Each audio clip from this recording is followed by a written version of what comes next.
Good afternoon. Welcome, everyone. Thank you for making the time to join us today.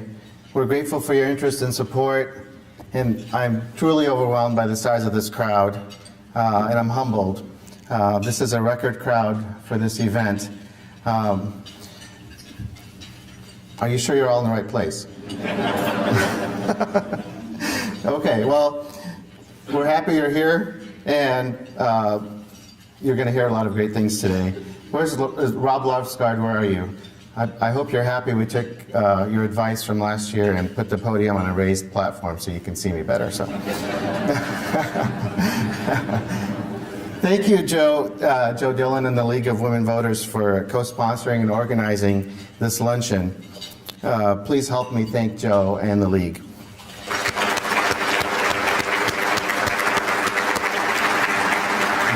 They were especially cooperative in deciding to relocate the event out of necessity, as you can see, in order to accommodate the demand for more space. So investors in the room, take note. We need larger spaces in Marion. I'd like to recognize our team on the Marion City Council and the members of the city boards, commissions, and committees who volunteer a significant amount of time to serve their city. They're joined today by a number of our city staff under the direction of our city manager, Lon Pluckon. More than 200 talented women and men work hard every day to provide Marion citizens with excellent services that they expect and deserve. I thank them for allowing me to lead, and I'm proud to call them my colleagues. Would all the members of the City Council, the city boards and commissions, and the city employees please stand and be recognized? Thank you.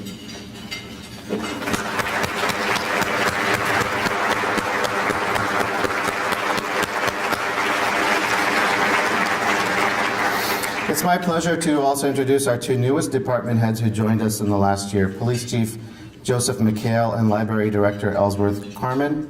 We're happy to have them join our team.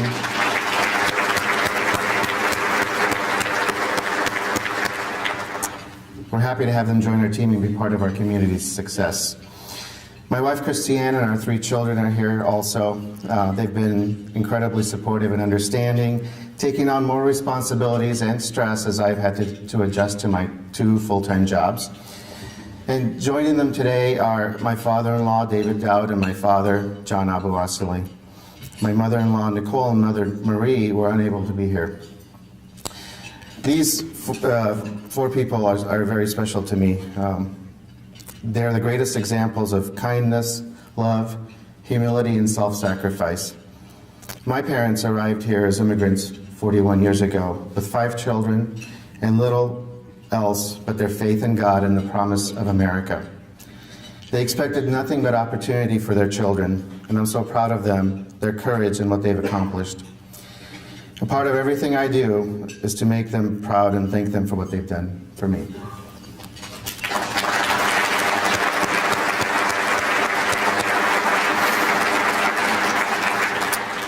The past year has been a whirlwind as I've added just a couple new things to my schedule, and a lot of gray hair at the same time. Funny thing, at first I thought that this is going to be a piece of cake. I'll just resign from all the positions that I'm on, other boards and committees, and the workload will just even out. No one bothered to tell me that automatically the mayor is on about 10 committees. But it's worked out just fine. In addition to the I'm often asked what made me run for office, which is a really nice way of saying, are you out of your mind? It's not easy, believe me. I get it. I have 40,000 bosses, and there's usually someone who's unhappy with me. But I've had very good training for this. I was president of my church board for about 10 years. If you've been on a church board, you know what I'm saying. It's just like church. Have you ever been president of 300 presidents? The truth is, I love what I'm doing, and it's a tremendous privilege and opportunity for me to serve my community, for which I'm deeply grateful. At this event last year, I talked about our fast-growing city, our challenges and opportunities for Marion to achieve what I believe and have always believed is awesome potential. In the last 2 decades, Marion experienced growth, mostly in residential development fueled by great schools, safe neighborhoods, and lots of developable land. But a city cannot be successful on endless residential growth alone. And there was much more potential. But we needed to be more deliberate about how our city develops and grows. We needed to identify the needs of our community and the opportunities that best suit Marion. We needed to learn that it's okay to expect more and to ask for the best for our citizens. So I asked all of us last year, public servants, myself included, business community, developers, investors, and residents, to reach higher. Not retire, reach higher. Become more engaged. Bring forward our personal best and put forth extra effort in everything we do. To expect and demand the best for our city. To stop settling for what's good enough. To stop accepting what others tell us is good enough for our city. To set loftier goals and say why not, rather than what for. I asked all of us to think about curb appeal, quality of life, and creating a place where people, all people, have unequaled opportunity to pursue their demands, their dreams for themselves, their families, and their businesses. Did this call to action work? History will be the judge. But something is changing. Call it newfound optimism, call it increased confidence in Marion. I see it, I hear it, I feel it every day. The positive comments from residents, the perception of Marion in the region, the pace and quality of development we're seeing, the appearance of Marion in statewide and national rankings. Do you feel it? The positive energy and forward momentum are hard to miss. And the best part is that we now believe in our city's potential. More than ever, there seems to be a collective will to see Marion realize a greater vision and achieve its true potential as the best place in Iowa to raise a family and grow a business. We're not without issues and challenges, and we have things to improve on, for sure. However, in so many important ways, we're reaching higher, much higher than ever before. In the process, we're putting Marion on the map. Now, in the short time we have today, on behalf of our City Council and city staff, I have the great pleasure of sharing with you just some of the ways we, all of us together, reached higher and put Marion on the map in 2016. And I'll also share a few of the exciting, potentially transformative projects in the works for the year ahead and beyond. So are you ready? Fasten your seatbelts. The number one thing putting Marion on the map is still our rapid residential growth. In 2016, the Census Bureau concluded a special census in limited areas of our city and identified more than 2,800 new residents in those areas since the last census. With this increase, the official population count, are you ready for this? 38,023 residents, solidifying our status as the 14th largest city in the state and one of the fastest growing cities. The expense of the special census was a good investment, as we will collect an additional $2.6 million in local option sales tax and road use tax revenues over the next 4 years. Altogether, Marion's population has increased 46% since the year 2000.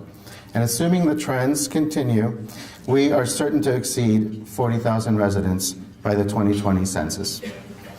Marion is seen as a good choice for people of all ages. NerdWallet ranked Marion number 28 on its list of best small cities for families. Wallet Hub placed Marion in the top 7% on its 2016 list of best small cities.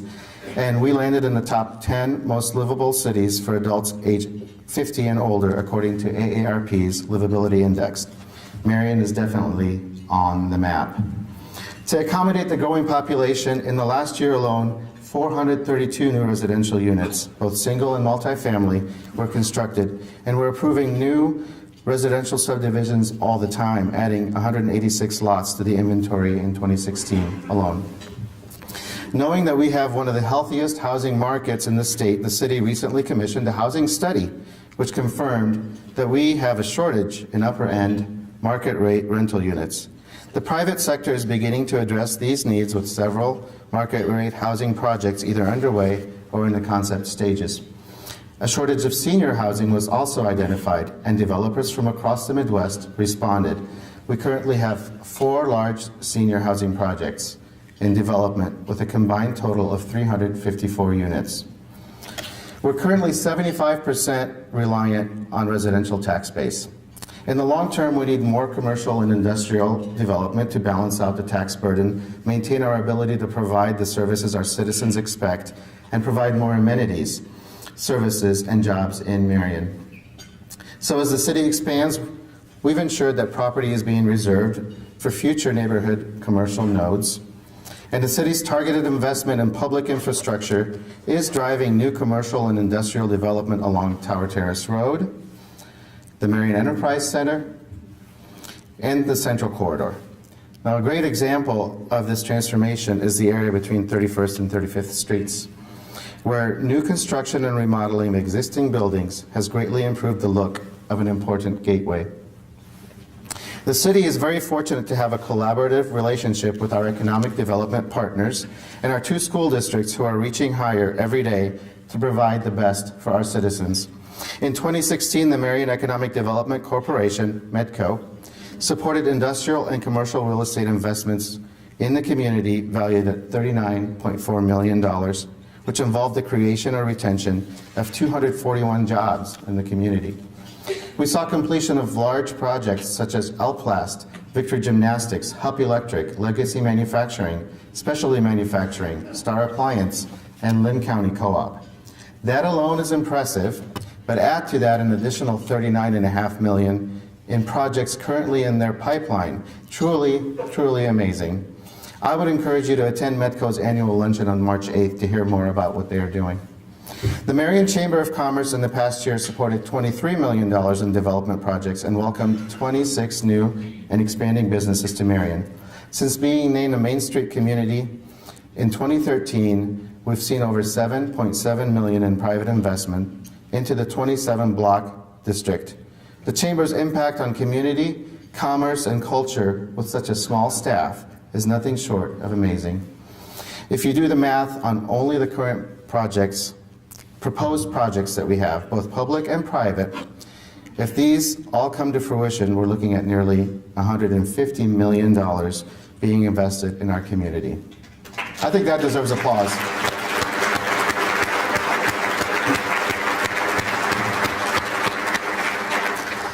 Investment in streets and other physical infrastructure has been a big part of our forward-looking work program. 70% of our annual local option sales tax revenues go to improving roads and sanitary and storm sewer systems.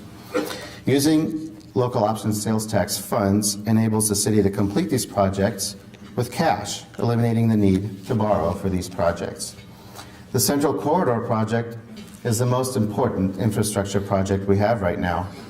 It is a long-term plan for improving travel through the heart of our city and encouraging redevelopment and revitalization of brownfields and older commercial areas.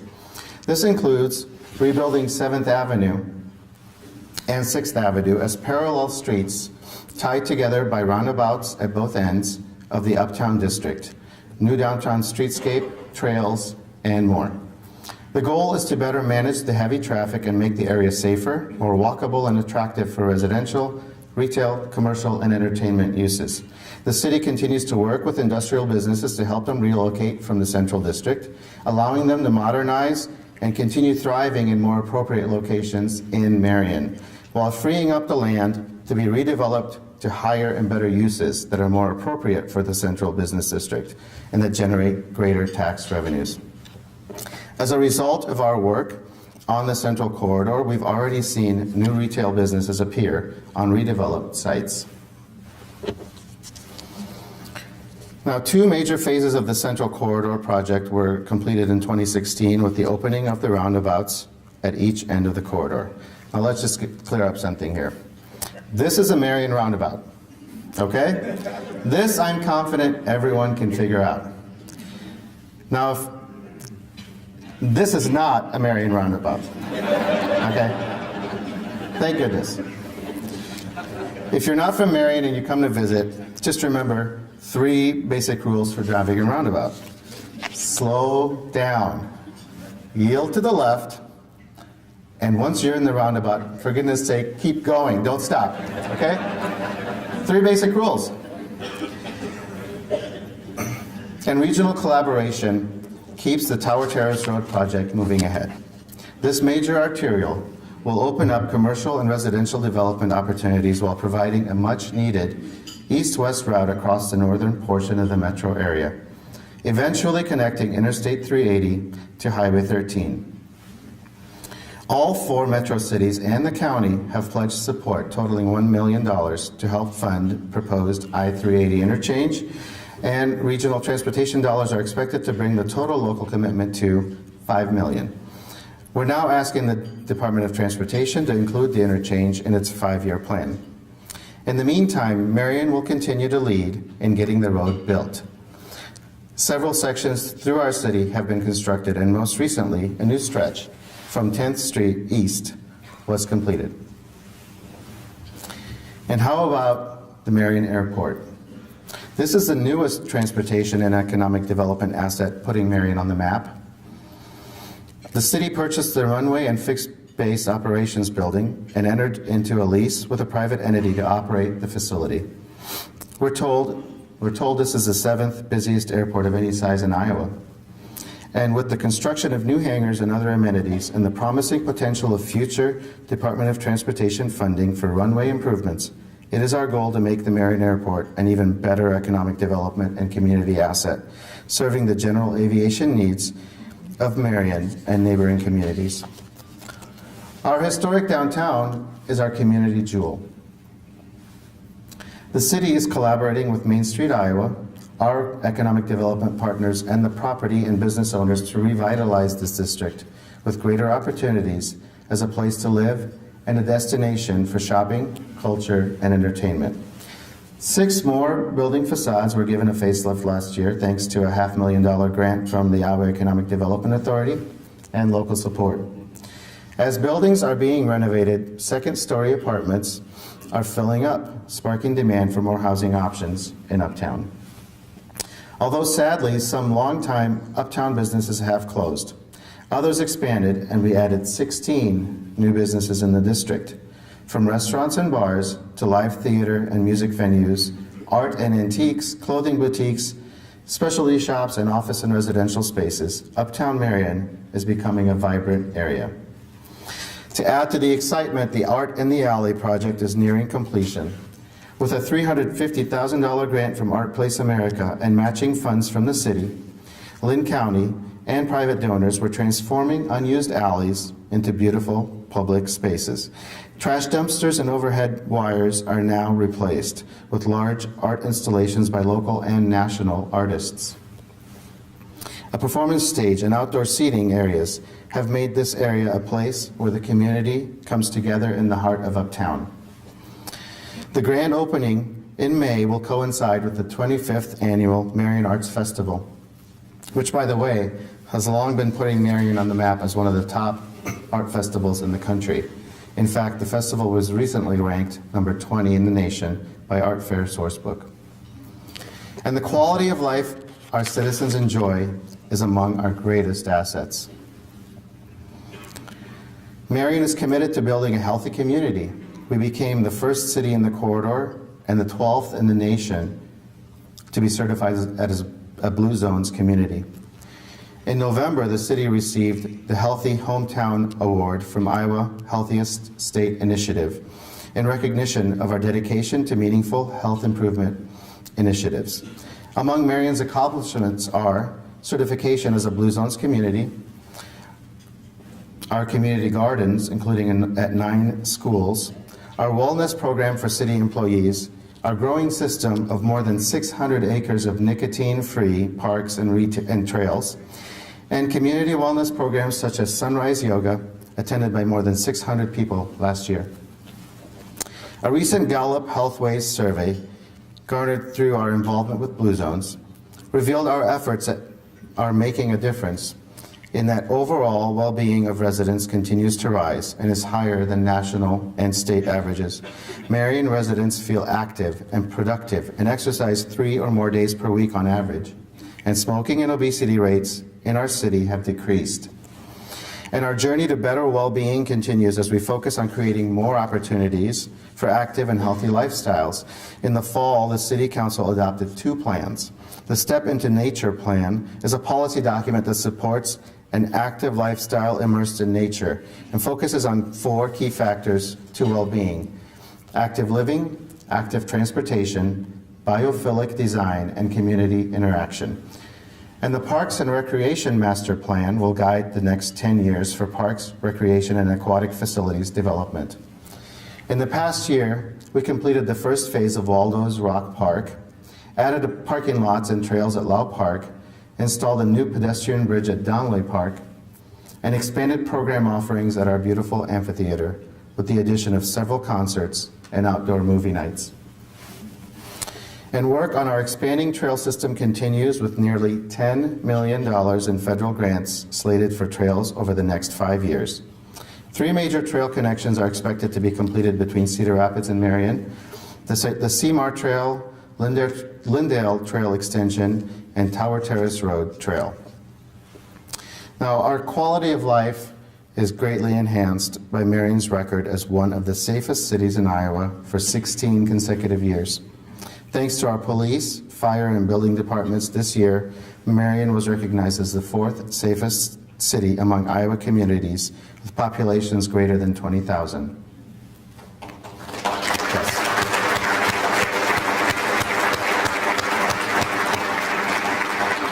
And another aspect of quality of life is the level of services our citizens have become accustomed to. The city focuses on providing high-quality services in a cost-effective manner. We continue to maintain a AA1 bond rating, the highest achievable for a city of our size with our mix of property tax base, and have kept the property tax rate stable even as we grow and invest in needed infrastructure and enhanced services. Today, our tax rate is lower than 10 years ago, and our debt service levy is consistent with rates 20 years ago. One of my areas of focus is making city government accessible, responsive, and transparent. We need to know what our citizens think and the things they care about. I've been doing a lot of listening over the past year and have encouraged city council members and staff to do the same. With such an active city agenda, it's important for us to provide our citizens with full and accurate information as to what's happening and why. They must have the opportunities to ask questions and have them answered. Whatever the issue, it's important that we're all operating on the same facts, even if we don't agree. So increasing engagement with the community continues to be a strong focus. It starts with something as simple as returning citizen phone calls and emails in the same day, listening to concerns and following up with meaningful answers, and even writing handwritten notes to share in their celebrations and their sad moments. In 2016, the council began holding weekly office hours in the lobby of the public library on Saturday mornings. This has been well received by citizens who stop by to ask questions, get information, and provide input to help us better serve them. In addition, we launched our Wednesdays in the Wards meetings, which takes staff and council members into each of the 4 wards on a quarterly basis for meetings with residents. These meetings keep us in touch with the citizens and their concerns and allow us to share information about specific projects in the respective wards. And the city also hosts a biannual city showcase and an informational booth at each uptown market in the summer. And our mobile app, responsive website, and social media sites also provide easy access to city information.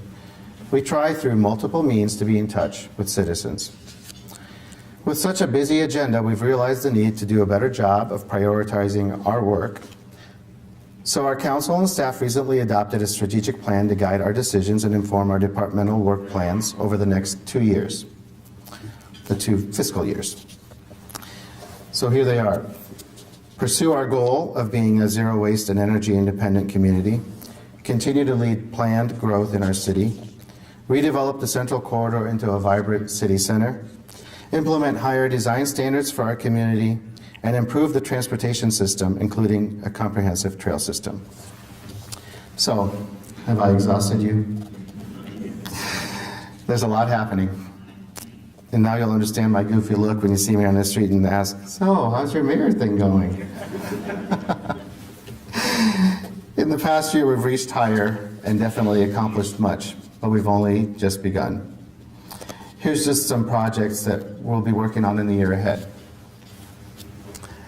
The library board is working with Ryan Companies to design a new library as part of a large mixed-use development in the heart of Uptown. Although we don't have a final proposal, we know the current concept incorporates market-rate residential and commercial components located adjacent to a library space. Our current library will not accommodate our growing city for much longer. We need to do something. We have one of the busiest libraries in the state and the smallest for cities of our size.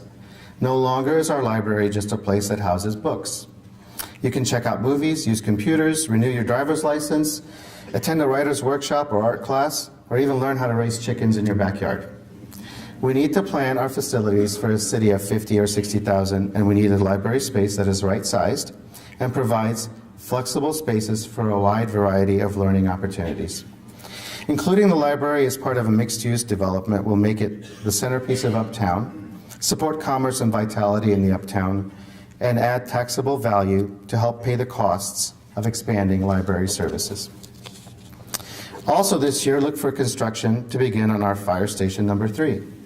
As Marion grows, so does the need for more fire and emergency response forces. Approximately $3.5 million in local option sales tax revenues have been set aside for this project. And as we pursue our goal of becoming a zero-waste community and a leader in sustainability, the Public Service Department is developing plans for an eco-industrial park with public services facilities that could eventually incorporate recycling, renewable energy, and alternative fuel systems. The park is expected to be located near 3rd Avenue and 44th Street. And many of you have heard of Prospect Meadows. This baseball complex is a game changer in economic development for the entire metro area. The project took a major step forward with the recent announcement of a $1 million Community Attraction and Tourism Grant from the Enhance Iowa Board. The 16-field, $13 million complex will be constructed at County Home Road and Highway 13 and includes a miracle field for people with disabilities. The project is supported by $4 million in commitments from Linn County and the cities of Cedar Rapids and Marion.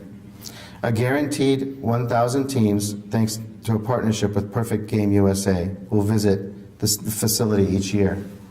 This equates to an estimated 60,000 out of the area visitors annually, creating an economic boost for area hotels, restaurants, retailers, and entertainment venues. And another exciting project on the horizon is the Marion YMCA Community Recreation Center. This is an 89,000 square foot facility, the largest in the metro, to be built on Terrace Road. The much anticipated project is a partnership between the city and YMCA and will replace the current 23,000 square foot facility built in 1963.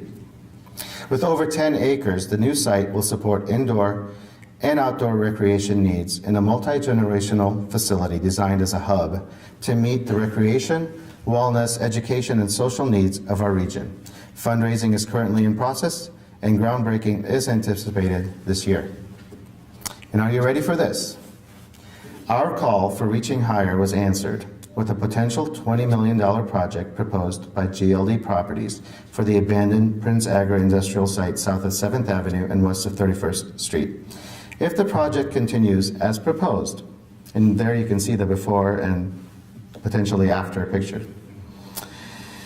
This project would include an 82-room, 50,000 square foot extended stay hotel, part of the Marriott family of hotels.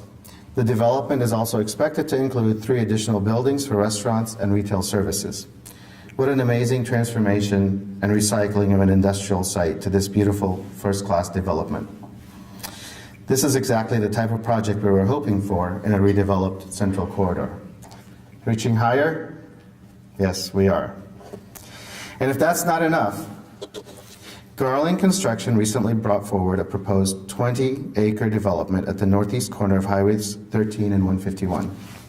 This $50 million project proposes a mix of uses including banking, general retail and office, restaurants, and a hotel and event center.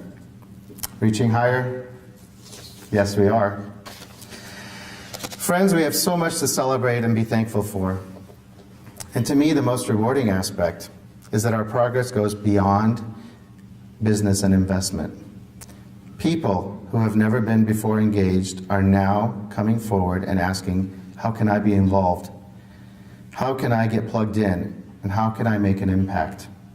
This is very significant in a town where a large portion of the population is from somewhere else.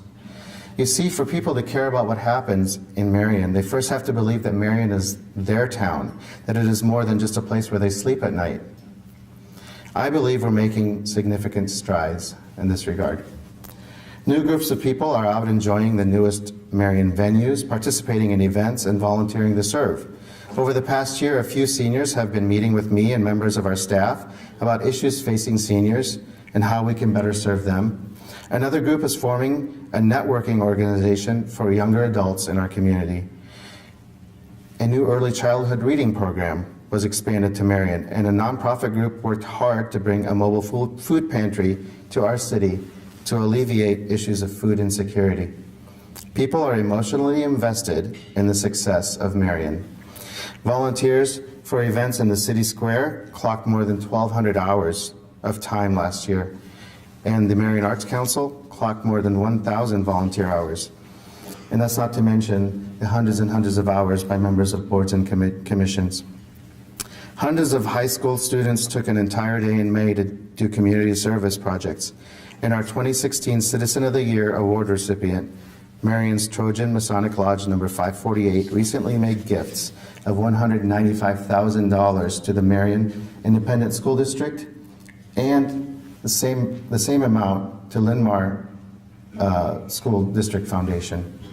You know we live in a great community when you see such generosity and commitment. The recent Gallup survey released earlier this month revealed just how much Marion residents love their community. 68% of respondents said they can't imagine a better community to live in than Marion. And 80% said Marion is the perfect place for them. Reaching higher? Yes, we are. I want to end on this note. With today's political environment, it's more important than ever that we here on the local level work together. An old proverb used in my family says, one hand cannot clap on its own. We can accomplish many great things if we collaborate. Government, citizens, and business community. We must listen to each other, give each other the benefit of the doubt, and see the best in each other, even when we don't agree. No one has a monopoly on the right answers to everything. We're all in this together, and as I always say, how we deal with each other, how we treat each other, tells the world who we are as a community. So thank you for the honor of being able to spend this time with you today. I hope you agree that the future is bright, the sky is not the limit, and working together we will reach our goal of providing an unequaled quality of life and becoming the best place to raise a family and grow a business. Thank you.